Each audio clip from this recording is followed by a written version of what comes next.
자, 우리 하나님 말씀 다 같이 찾겠습니다. 오늘은 창세기 마지막 장 50장입니다. 15절부터 21절까지 말씀 보겠습니다.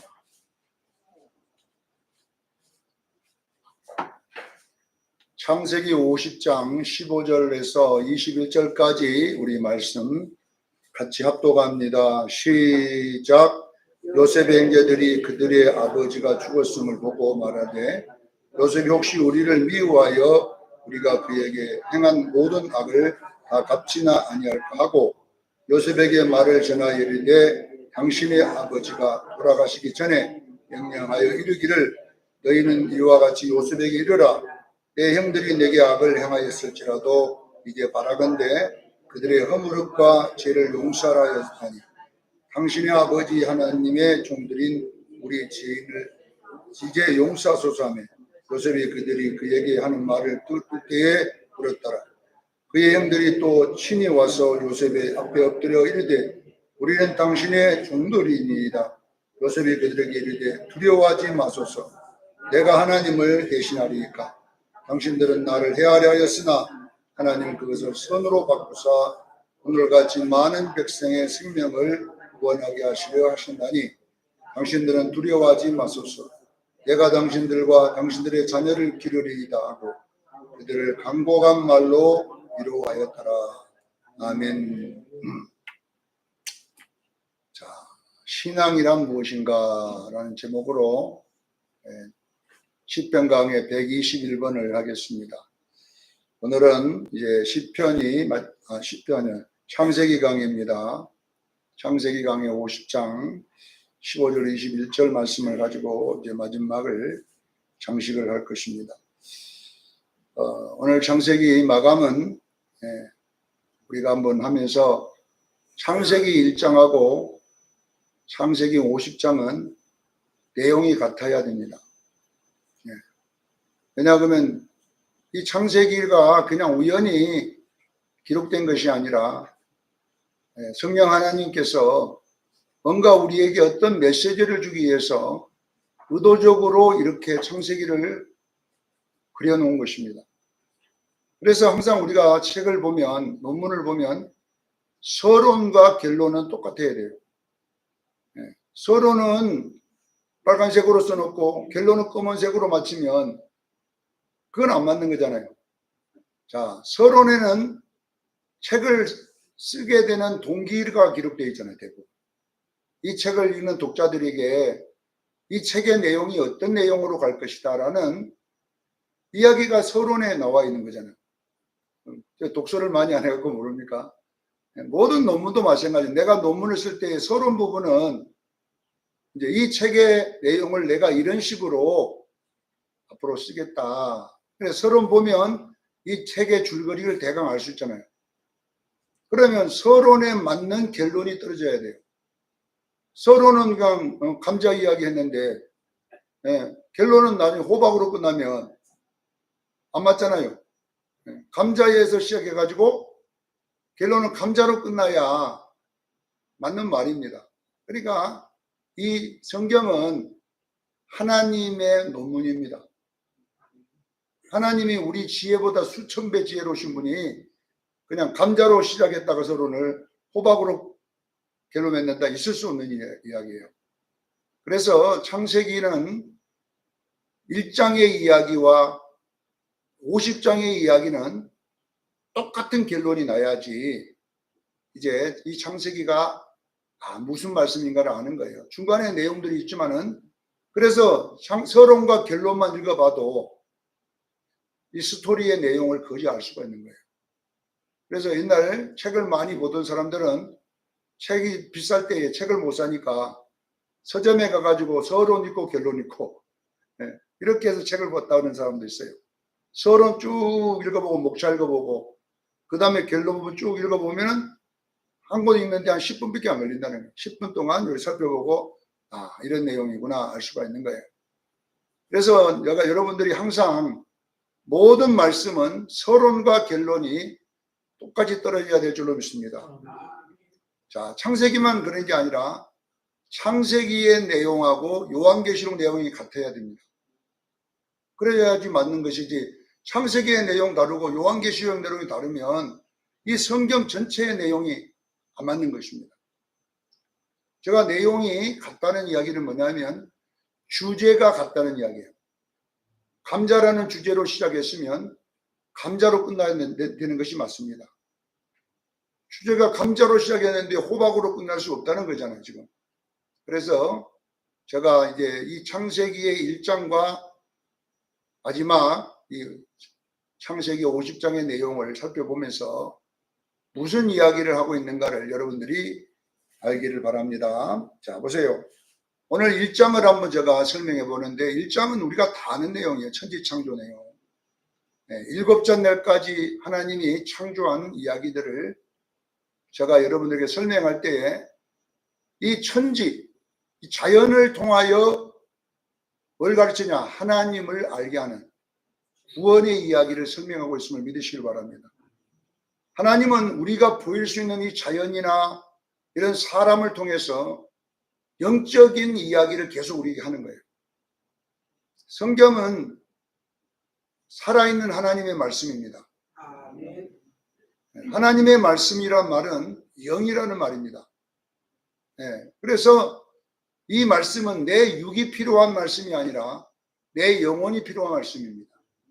기억하기를 바랍니다. 여러분, 우리가 육의 아버지가 있잖아요. 육의 아버지가. 육의 아버지는 이 몸의 아버지잖아요.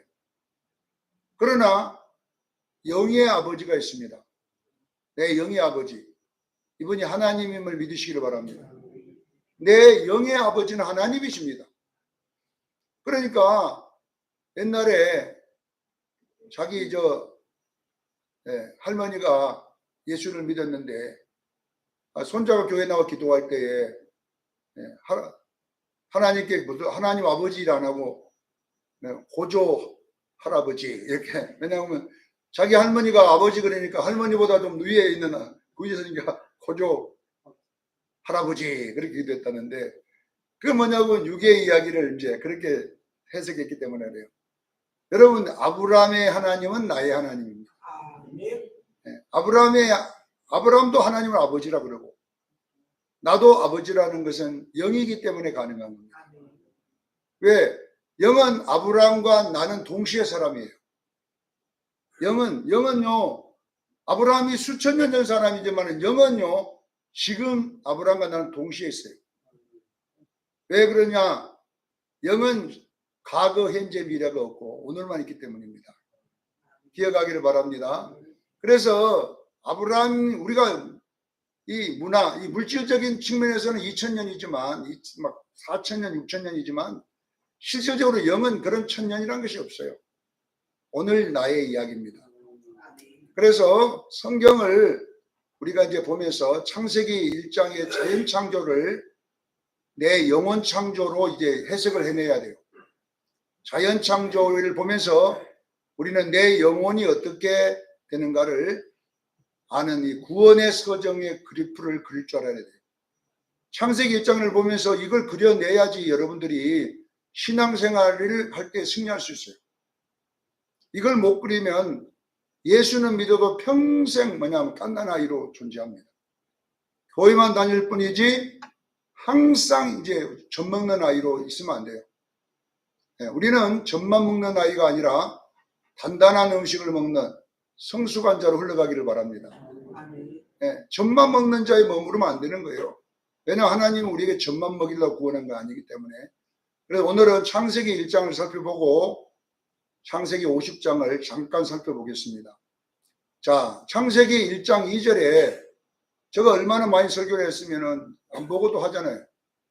창세기 1장 2절의 내용이 뭐냐면 땅이 그래, 땅이 혼돈하고 공허하고 흑암이 깊음 위에 있더라.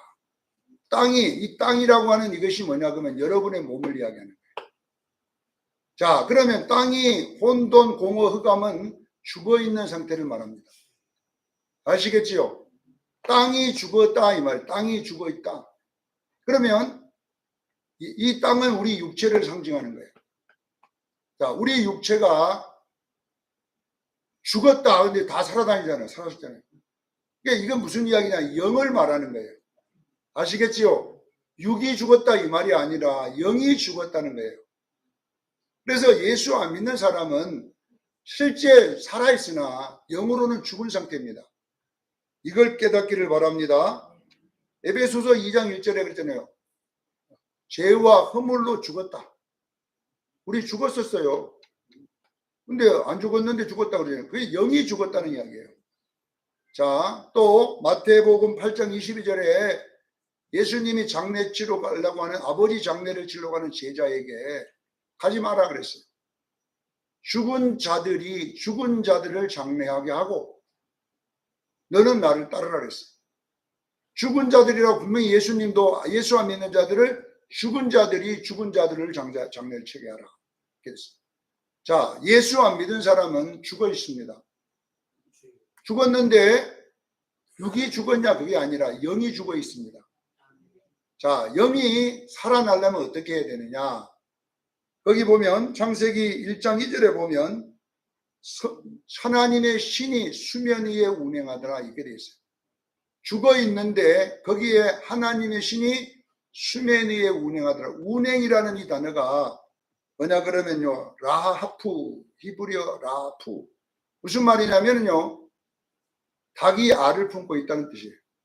알을 품다 이 말이거든요. 자, 알을 품은 성령이 알을 품은 성령이 알을 품고 있으면 알을 뭘로 품어요? 살리려고 뭔가 살려내려고 그러잖아요. 이걸 보고 거듭남을 주시는 거예요. 자, 물과 성령으로 거듭나야 될 줄로 믿습니다. 그러니까 성령 하나님이 예수님의 생명을 가지고 이제 들어갈 대상을 찾는 거예요. 생명을 태어난 이거 있거든. 그러니까 성령 하나님이 조승건이를 대상으로 잡을 때에 이것을 뭐냐면 조승건이가 예수 안 믿고 죽었을 때에 성령 하나님이 결정을 하는 내가 조승건이 속에 들어가리라. 할렐루야. 뭘 갖고 들어오느냐? 예수의 생명을 갖고 들어오는 것입니다. 그래서 수면 위에 운행에다가 이 수면은 뭐냐 그러면 물은 생명을 이야기하는 거예요. 예수님이 생명, 이 성령님이 생명 물을 가지고 어디 속에 들어와요? 여러분 속에 들어갈 줄로 믿습니다. 성령만 들어와 물과 성령으로 나야 돼요. 요한복음 3장 5절에 뭐가 뭘로 나눴어요? 물과 성령으로 나라. 물과 성령으로 나라 이렇게 안 하고 물과 성령으로 나라. 수면 위에 운행하느니라. 똑같은 이야기를 요한은 그대로 물과 성령으로 했어요. 자, 이 물이 상징하는 게 뭐냐 하면 예수의 생명입니다. 그럼 목사님 무슨 물이 예수님의 생명입니까? 예수님이 물이 자기라고 말했다니까요. 자기 생명이라고. 어디 말했어요? 요한복음 4장에 수가정 사마리아의 여인이 물 뜨고 있을 때에 네 물 좀 달라 했더니 아니 유대인이 와갖고 무슨 물 달라고 합니까? 왜냐하면 유대인들은요 사마리아인을 개 취급했어요. 그래서 그들 상종을 안 했어요. 왜냐하면 더러운 자들. 그래서 역대 유대인들이 역대 이후로 예수님 외에는 사마리아를 지나간 사람이 없어요. 거기 들어가면 내가 오염된다고 해서 안 되나요? 유일하게 들어가신 분이 예수 그리스도십니다. 그럼 이 무슨 설정입니까? 예수님은 의인을 찾으러 온 거 아니라 죄인을 찾으러 온 거예요. 그래서 우물가의 여인은 창녀잖아요. 죄인들 중에 죄인이 누구냐면요, 바로 수가정 사마리아 여인이에요. 왜냐하면 그 사마리아 사람도 상종 안 하는 그런 남편 5명이나 있는 여자. 그래서 정오에는 절대로 물 들어와요. 누가 그 더운데 누가 물 들어오겠습니까? 그런데 보세요. 정오에 혼자 물 들어온 것은요, 사람들이 자기를 싫어하니까 사람 없는 틈을 타서 오는데 보세요. 수가성 사마리아의 여인은 오늘날 저와 여러분들입니다.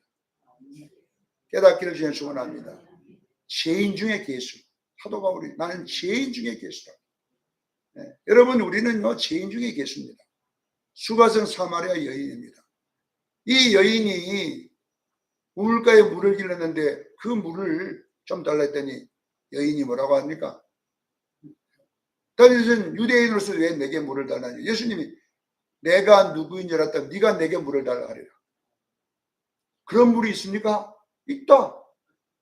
그럼 그 물이 있으면 나 영생하는 물, 영원히 사는 물이 있으면 좀 주세요 했더니 그 물이 바로 나다. 할렐루야. 그 물이 나다 이 말이에요. 자 보세요 여러분. 그 무슨 말이냐면 예수의 생명이 들어가야 살아날 줄로 믿습니다. 그 율법인 야곱의 우물, 우리 율법을 말해요. 아무리 율법을 행해도요 살 수 없습니다. 생명을 줄 수 없습니다. 그러나 예수님이 들어가면 사는 것입니다. 그래서 물과 성령으로 이 말은 예수 생명과를 성령님이 가지고 내게 들어와야 거듭나는 것입니다.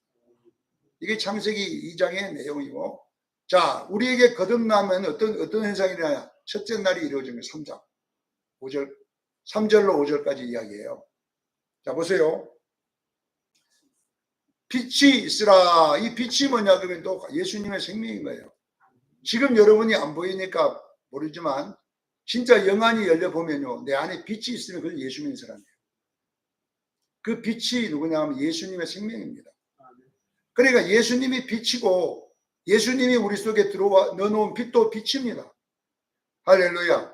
그래서 빛이 있어야 구원받는 사람이에요. 빛이 없으면 그 사람은 종교인입니다. 거듭난 사람이 아니에요. 분명하게 예수님의 빛이 내 속에 들어와 있으면 이것이 뭐냐면 구원받은 것입니다. 할렐루야. 그래서 첫째 날 이제 성령님이 알을 품고 내게 들어왔다. 이걸 빛이 있으라 그랬다 이 말이에요. 빛이 내게 들어왔다. 빛이 들어오면 이제 어떻게 되냐. 여러분 속에는 어두움과 빛이 나누어집니다. 깨닫기를 바랍니다. 어두움이 뭐냐. 옛사람. 육체의 소유. 네? 그러면 빛이 뭐냐. 새사람. 성령의 열매인 줄로 믿으시길 바랍니다. 빛의 열매. 그러니까 이렇게 두 개가 이제 나눠져 가지고 여기서부터 이제 신앙생활이 시작되는 거예요. 그럼 어떻게 신앙생활을 시작해야 되냐면 빛을 뭘로 부르라고 했어요? 빛은 낮이라 부르고 어두움을 뭘로 부르요? 밤이라 불러야 돼. 이렇게 해야만이 여러분이 성화가 이루어지는 거예요. 이 부르지 아니한 사람은 절대 성화는 안 일어나는 거예요. 성장 안 일어나는 거예요. 왜? 빛과 어둠이 안에 섞여가지고 어두움도 자기, 어두움도 자기야. 성질 나면 그게 누구예요? 나.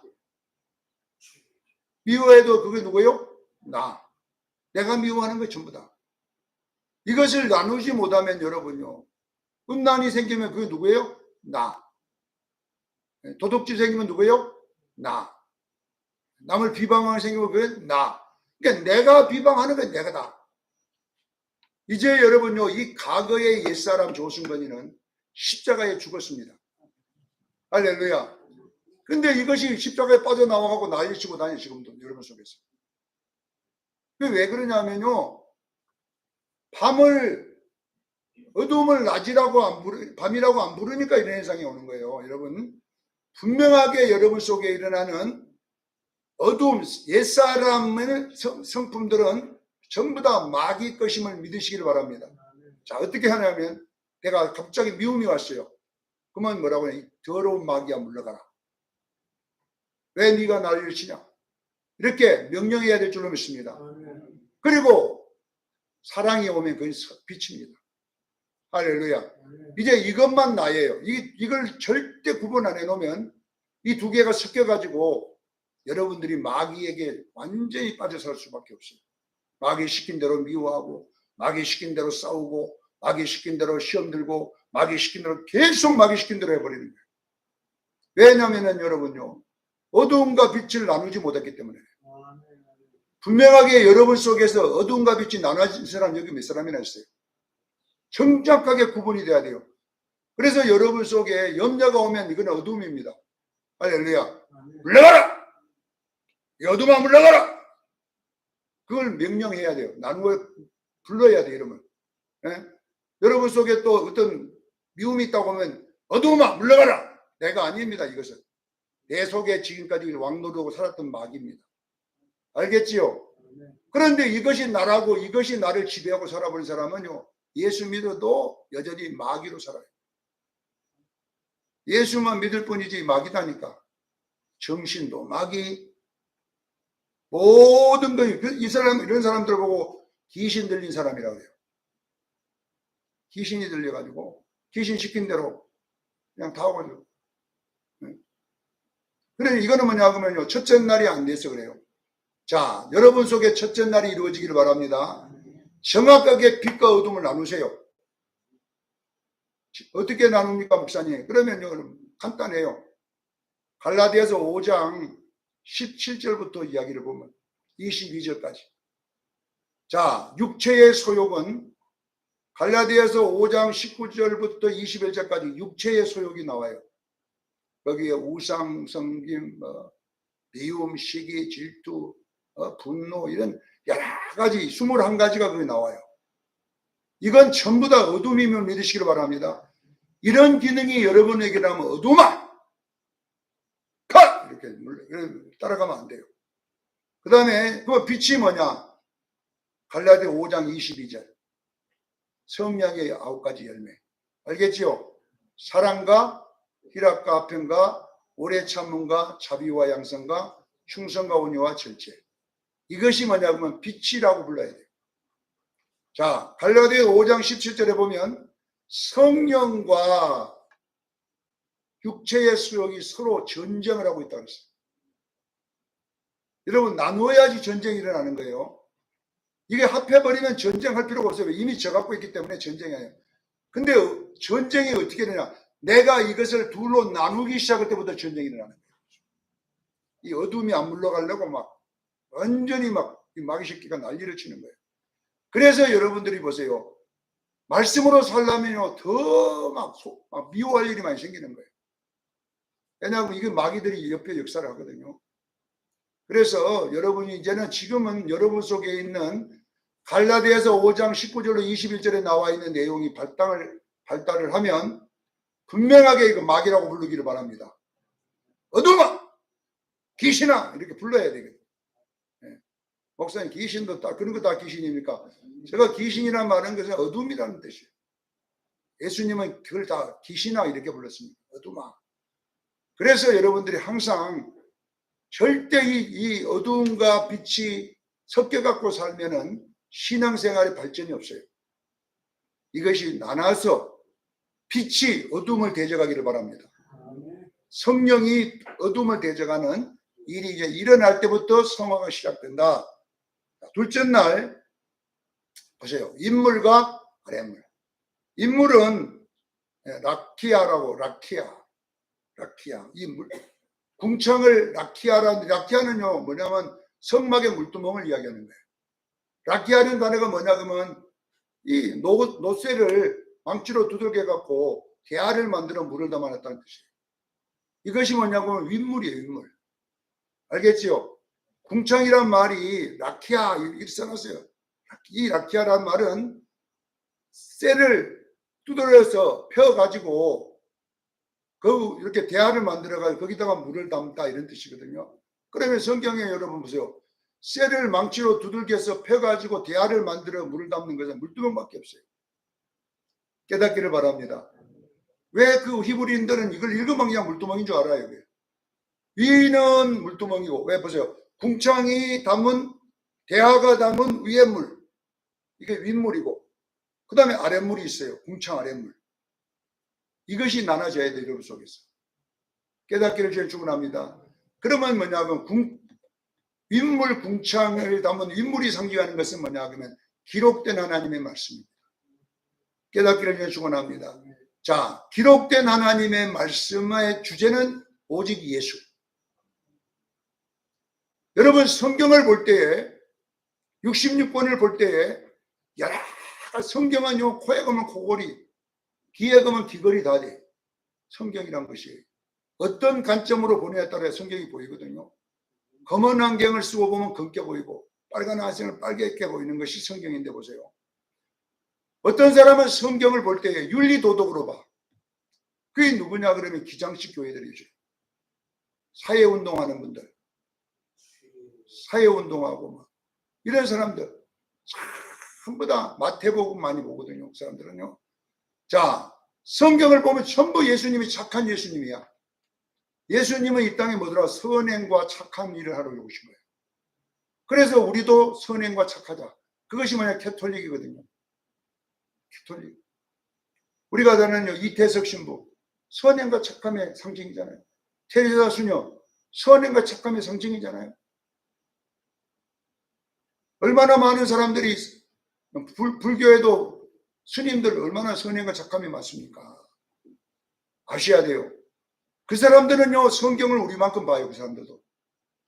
그래가지고 뭘 찾아내냐면 예수님이 착했다 이 말을 찾는. 그래가지고 어느 스님이 나와 성탄절 날 서울에 갈릴리 교회인가 와서 스님이 설교를 해. 성탄절 메시지. 그래서 그분이 뭐라는 줄 아세요? 석가모니나 예수님은 똑같다. 석가모니도 왕자를 버리고 가난한 자를 위해서, 선행과 착함을 위해서 희생했고, 예수님도 하늘의 왕자를 버리고 이 땅에 와갖고 선행과 착함으로 가난한 자를 돌봤고, 그럴 듯 안 합니까? 석가모니 예수님도 석가모니도 보리수 밑에서 돌을 닦아듯이 예수님도 갈릴리에 거기에서 그렇게 했다. 두 개 어떻게 그렇게 석가모니하고 두 개를 연구를 해가 딱딱 맞춰갖고 있는데, 그 갈릴리 교회 몇천 명 되는 교인들이요, 아멘! 이주를 한다니까. 그 목사님이 왜 그 교회들 아멘 하겠어요? 그 목사님 메시지가 착함과 선행이기 때문에. 그리고 그런 목사님들은 날마다 어려운 사람들 착한 찾아낸 착한 걸 일하니까. 그래서 그 목사님이 착하게 살자는데 누가 뭐라 그랬어? 항상 착하게 사는데. 자, 아셔야 돼요. 성경을요, 착함과 선행이라고 하는 관점으로 보면요, 예수님의 행적이 다 착함과 선행으로 보이게 돼 있어요.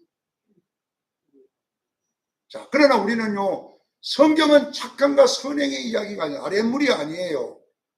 성경은 윗물입니다. 성경은 뭐냐? 오직 예수 믿음으로 구원받는 이야기. 할렐루야. 성경은요, 아무리 착하게 살아도 예수 안 믿으면 끝이에요. 지옥 갑니다. 내가 우리 할머니 보고, 할머니 예수 믿으세요 그랬더니, 나는 안 믿어도 천당 간다. 왜 가요 그랬더니, 난 착하게 삽니다. 간다.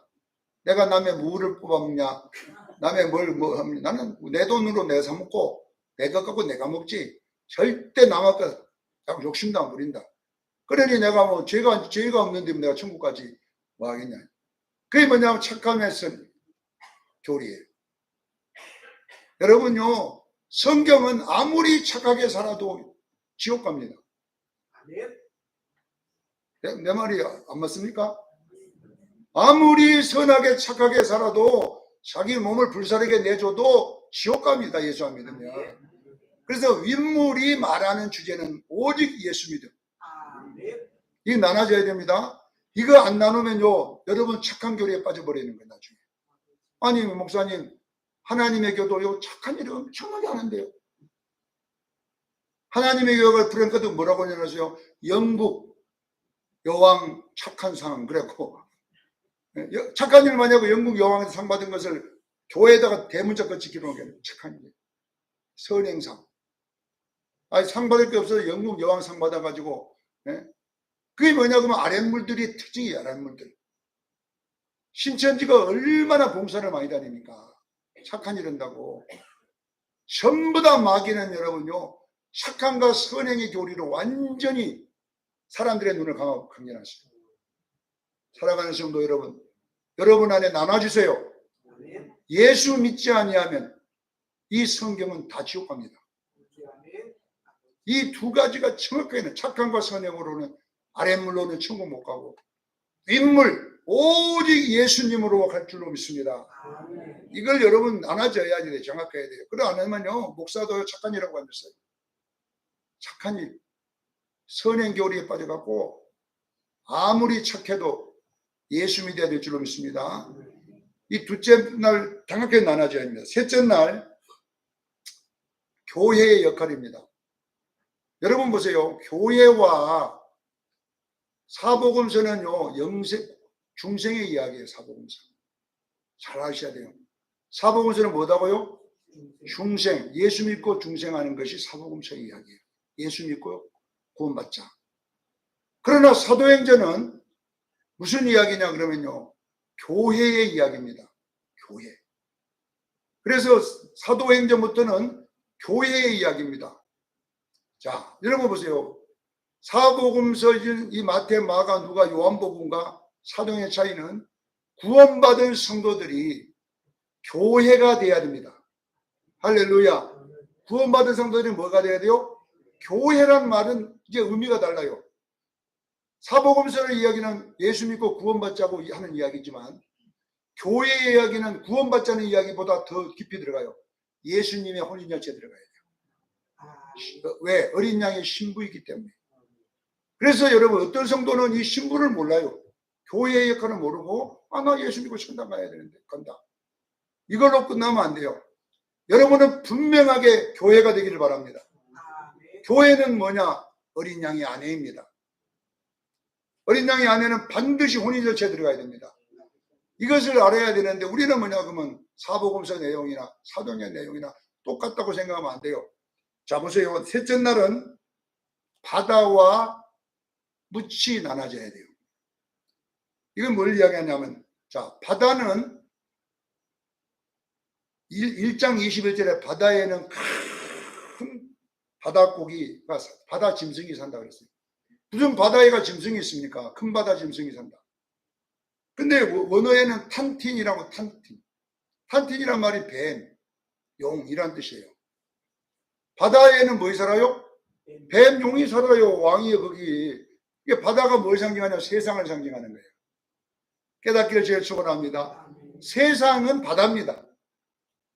저 바다의 왕은 누구냐 그러면 뱀하고 용입니다. 옛뱀이요 용이라고 하는 자입니다. 탄틴입니다. 그러니까 여러분 보세요. 여러분요 바다와 땅이 나눠져야 될 줄로 믿습니다. 그러면 이 땅이 뭐냐면 교회를 상징하는 거예요. 바다가 교회를 덮으면 안 돼요.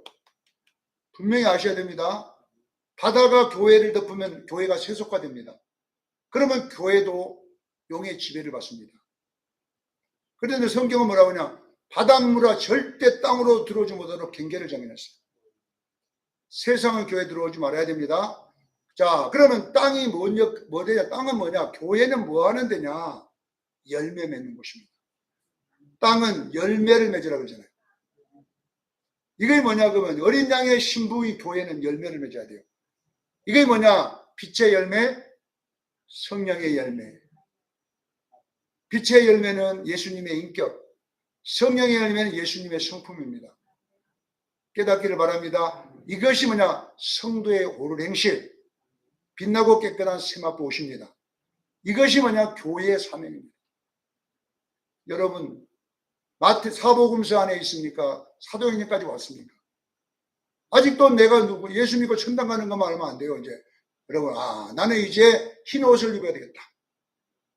이 싸움이 이제 뭐냐? 교회의 역할임을 믿으시기를 바랍니다.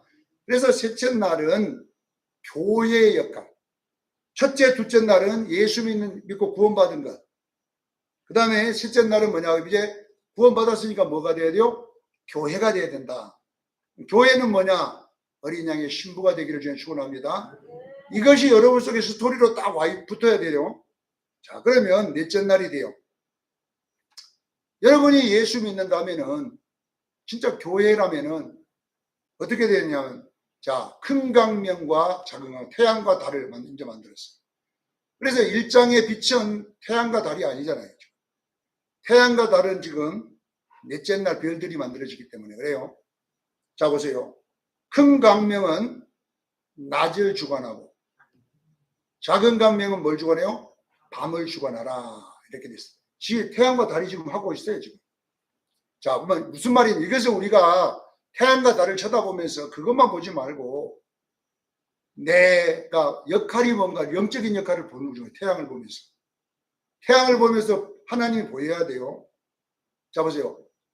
태양은 자기 몸이 빛을 발하는 발광체입니다. 그렇죠?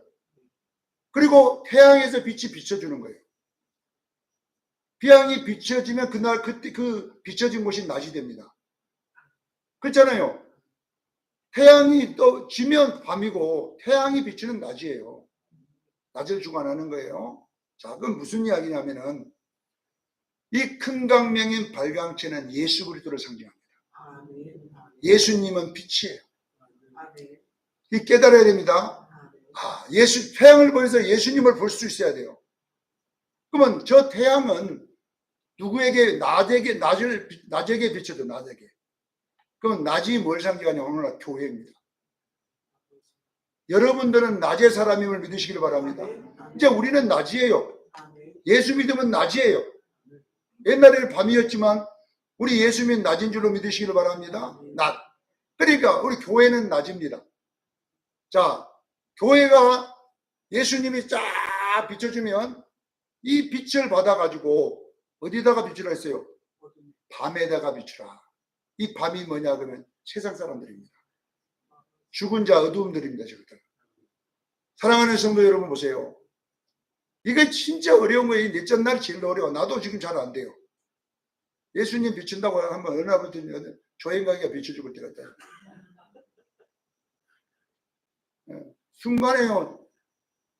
나를 통해 조상이 나와, 조상이. 이게 문제잖아요, 이것이. 그러나 여러분요, 우리는 태양을 보면서 깨달아야 돼요. 넷째 날.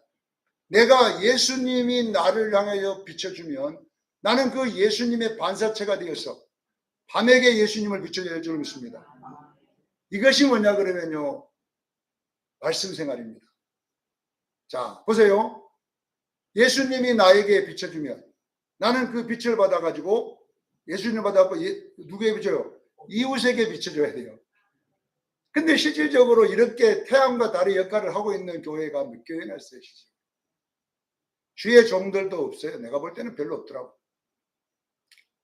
없어. 이 넷째 날 어려워요. 적어도 여러분들도요, 예수님의 반사체가 되기를 저는 축원합니다. 예수님이 나에게 비춰주면, 예수님이 나에게 비춰주면 나는 그 빛을 받아갖고 안 믿는 밤에게 비춰줌으로써 이제 그들이 예수님을 볼 줄로 믿습니다. 그러니까 이 넷째 날이요, 엄청나게 어려운 거예요. 이것이 완전히 아주 성숙해야 가능하는데 이 넷째 날 이루어진 사람들이 지금 몇 사람 없어요. 내가 볼 때는. 자, 그 넷째 날은 뭐 우리 공부하니까 뛰어넘습시다. 안 됐지만은 또 되고자 노래가 납시다 해야죠. 실수하지만 또 노래가 해야죠. 다섯째 날 보세요. 여러분들이 이제 예수님의 반사체가 되어서 나에게 이렇게 어둠되게 비춰주기 시작하면 여러분들에게는 어떤 것이냐면 능력이 옵니다. 자, 여러분 능력이 여러분에게 머물기를 원하면 전도하십시오. 기도하고 전도할 때의 능력이 나타납니다. 아셔야 돼요. 교회가 전도 안 하면 교회가 능력이 없어요. 이거 아셔야 돼요. 그러면 보세요. 이 물의 사명이 우리가 이제 다섯째 날에는 물에게 준 사명입니다. 물에게 너는 하늘의 새를 다 살려내라. 그리고 충만케 해라. 그 다음에 땅을 와서 뭐래요? 땅에 짐승을 다 살려내라. 물이. 바다에 고기를 살아. 그러니까 결국 뭐냐면 바다와 땅과 하늘입니다. 이게 새, 짐승, 고기 이렇게 나눠있어요. 그러면 보세요. 이걸 잘 알아요. 우리의 사명이란 말은 이 물이 뭐냐면요, 능력 있는 물입니다. 이건 뭐냐면 말씀입니다. 자, 보세요. 여러분들이 보세요. 여러분들이 행한 말씀 아시겠지요? 66권의 말씀이 있어 내가 행하지 않는 것은 능력이 안 됩니다. 하나님이 능력을 인정 안 해줘요. 그러면 내가 말씀을 행하면 그 행한 것은 하나님의 권위가 여러분에게 나타날 줄로 믿습니다. 이 하나님의 말씀을 내가 행하면 그 하나님의 말씀이 내게 능력이 되는 거예요. 아셔야 돼요. 야, 아브라함이 하나님 말씀에 순종할 때 뭐라고 했습니까? 너를 저주하는 자가 내가 저주할 것이고 너를 축복하면 내가 축복하리라. 네가 저주해보면 내가 저주해볼 것이고 네가 축복하면 내가 축복해버릴 것이다. 언제 그 말을 하냐면요, 아브라함이 하나님의 말씀 독자 이삭을 바치고 순종했을 때의 온 축복입니다. 네가 이제 나를 경외한 줄 알았다. 그전에도 경외했어요. 그러나 하나님이 말씀대로 행하는가를 시험해보고 말씀대로 딱 순종하니까 이제 아브라함은 하나님의 권위가 온 거예요. 아시겠지요? 아브라함, 네가 저주면 내가 저주해 볼 것이고 네가 축복하면 내가 축복해 줄게. 이것이 뭐냐 그러면요, 다섯째 날입니다. 사랑하는 성도 여러분, 보세요. 여러분들이 이제 말씀을 통하여 여러분 속에 그 말씀이 행하면 행한 말씀에 대한 능력이 생기는데, 자 보세요. 하늘의 새가 상징하는 것은 뭐냐 하면 모든 천사를 다룰 수 있는 능력을 주셔요. 영들을 다스리는 거예요. 할렐루야. 마귀도 통제를 할 수 있어요. 이제는 하늘의 새가 뭘 상징하냐면 영들, 새들이 쫓아먹어버리잖아요. 씨를 뿌리더니 뭘 쫓아먹어요? 새가 쫓아먹어. 이 새가 마귀거든요. 악한 자가 쫓아먹는다. 그러니까 보세요. 새라는 말은 무슨 상징이냐면 천사들이에요. 이것들은. 할렐루야. 천사 보면 날개 달려 새처럼. 그러니까 이건 천사를 상징하지만 그냥 모든 영을 통제할 수 있는 권위를 줄 줄로 믿습니다. 아시면 자, 그러면 땅은 뭐냐 그러면 짐승. 이 짐승이 상징하는 건 사람입니다. 여러분에게 말씀에 순종하는 자는요, 사람을 통제하는 능력이 있을 줄로 믿습니다. 사람을 다스리는 능력을 주는 거예요. 그러니까 우리가 말씀에 순종해야 가능한 거예요. 이 권위가 오는 거예요.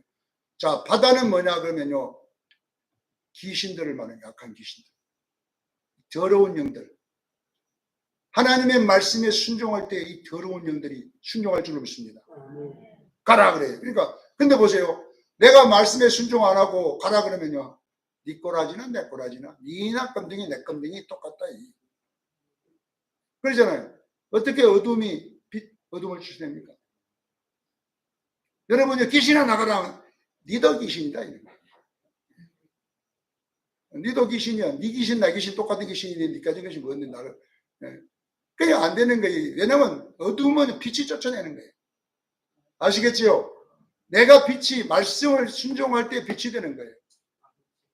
내가 말씀에 순종한 빛이 되기 때문에 바다의 물고기를 통제할 수 있는 거예요. 할렐루야. 이것들은 악한 영들입니다. 그래서 여러분들에게 보세요. 영의 권세, 육의 권세, 땅의 권세, 물속의 권세들이 여러분의 있기를 그냥 축원합니다. 어떤 자에게 오냐? 다섯째 날이 돼야 돼요. 이게 뭐냐 그러면 말씀의 순종입니다. 한 번만 순종해서는 안 돼요. 하나님이 검증할 때까지 순종해야 돼요.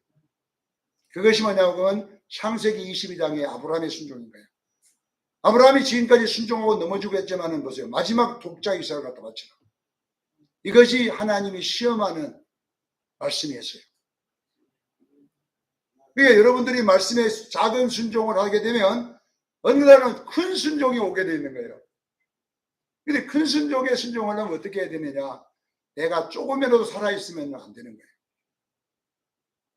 내가 요거만 살아있어도요, 안 돼. 왜? 그러면 뭡니까? 목사님, 난 다 참아도요, 이것만은 못 참습니다. 그 말 나오거든요. 나는요, 인간은 다 참습니다. 다 참습니다. 다 견딥니다. 그러나 이것만은 못 견딥니다. 그게 뭐냐면 뭐 남아있다는 거잖아요, 지금. 그래서 순종이 안 되는 거예요. 자, 아브라함이 완전히 죽어있기 때문에 독자 이삭을 죽일 수 있는 거예요. 할렐루야. 그래서 네가 완전히 죽었다. 네가 순종했다 이 말은 완전히 죽었다는 뜻이에요. 사랑하는 성도 여러분, 요단강의 시험이 뭡니까? 죽었느냐 살았나를 시험해보는 거잖아요. 요단강은 뭘 시험한다고요? 얘는 창세기 22장 내용과 똑같은 말이에요.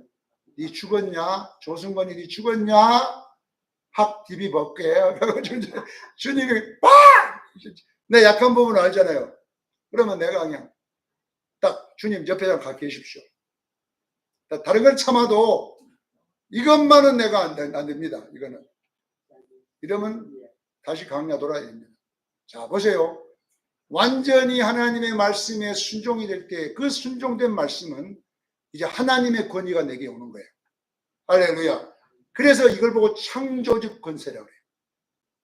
성경 구절 여러분들이 이거 안 되고 만나 성경 구절 몇 장 해도요 능력 없어요. 내가 순종도 안 했는데 몇 장 하면 되겠어요. 자, 여러분 이 다섯째 날이 이루어지기를 저는 축원합니다. 적어도 한 구절이라 이루시고 살아야 돼. 66권에 36,500가지가 있는데 한 구절도 없으면 되겠어요.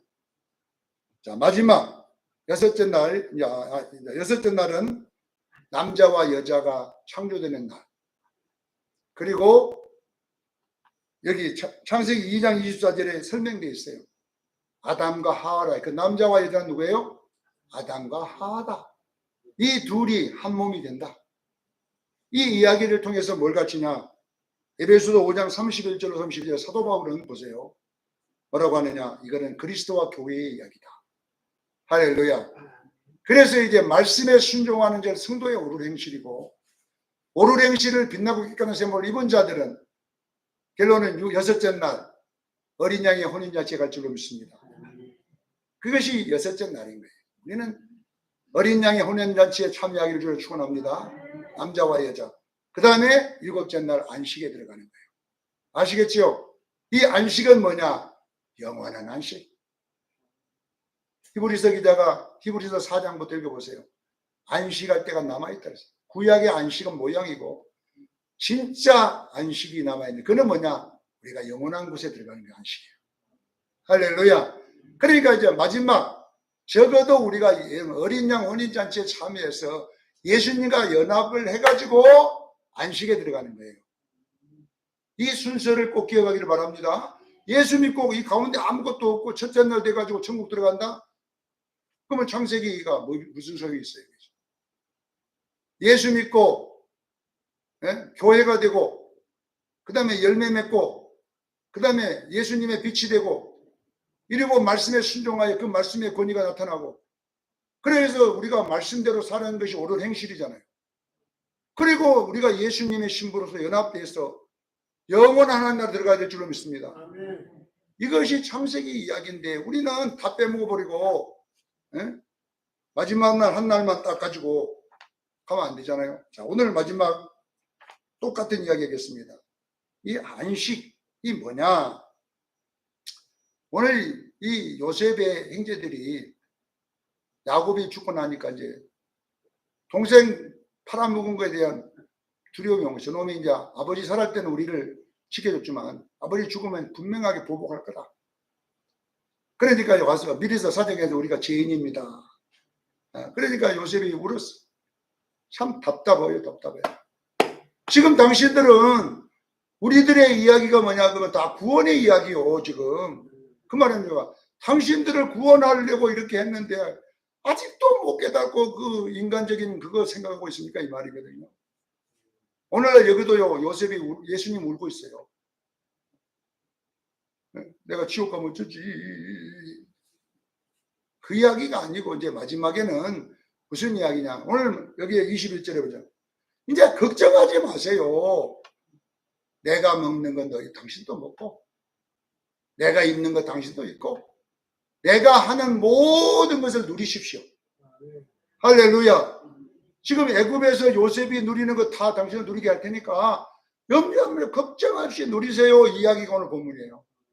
자, 이걸 바꿔보십시오. 누구로? 예수님으로. 자, 우리가 예수님 앞에 가서 예수님 죄인입니다. 나는 죽을 죄를 이러고 있으면 안 된다. 이거 예수님 앞에 가서. 우리가 예수님 앞에 가면 지금까지 예수 믿게 된 우리에게 하나님이 나 죄인입니다. 그 말 들으려고 우리를 구원해 주신 것이 아니라 이제는 내가 누리는 천국 너도 누리고 알겠지요? 내가 먹는 천국의 과일 니도 먹고 내가 하는 건 니 다 해라. 요셉의 상징이 예수님이에요. 할렐루야. 요셉이 그들을 구원해냈잖아요. 그리고 뭐라고 합니까? 이제 우리가 예수를 죽였잖아요. 십자가에다가. 그러나 예수님은 우리에게 보복을 준 게 아니라 구원을 주셨잖아요. 할렐루야. 그리고 이제 우리에게 우리가 날마다 죄인하고 살아난 게 아니라 이제 우리를 자기 나라에 와서 할렐루야. 자기가 누리는 그 천국을 누리게 하는 것이 뭐냐? 안식입니다. 요한계시록 21장 3절로 4절에 나와 있잖아요. 교회들아 이제 내가 너희와 함께 있었어. 야, 눈물도 없고 거기 보면 이제 사망도 없고 애통하는 것도 없고 고가는 것도 없고 아픈 것도 없다. 이거 누리자. 할렐루야. 이것이 바로 하나님의 말씀입니다. 우리는 이것이 신앙이라니까요. 이 땅에 힘들어요. 그러나 우리는요, 앞으로 안 아픈 데 있잖아요, 아파도. 할렐루야. 지금 돈 좀 없어도요, 천국 가면 예수님 거 다 내 거예요. 이게 엄청난 거잖아요. 그래서 성경은 뭐냐? 지금 너희들이 어려워도 잠깐이다. 왜? 내가 있는 곳에 너희들 곧 데리고 갈게. 잠깐만 참고 믿음대로 살아. 이것이 신앙이다 이 말이에요. 사랑하는 주님께 성도 여러분, 우리는 이 땅에서 행복할 수 없습니다. 이 땅은 늘 아프고 괴롭고 통곡하고 애통하고 고하고 이런 일밖에 없습니다. 그러나 이런 일들 앞에 우리는 하늘을 바라보기를 바랍니다. 내 아버지 나라 얼마 좀 가서 이것도 없어 이제는요. 예수님이 누리는 그 나라 내 나라예요. 예수님이 먹는 것이 내가 음식이요. 예수님이 즐기는 건 내가 다 즐기는 거예요. 이 어마어마한 천국이 내 것이 되는 이 기쁨을 가지고 신앙생활하기를 주의 이름으로 축원합니다. 기도하겠습니다. 거룩하신 하나님 우리 아버지,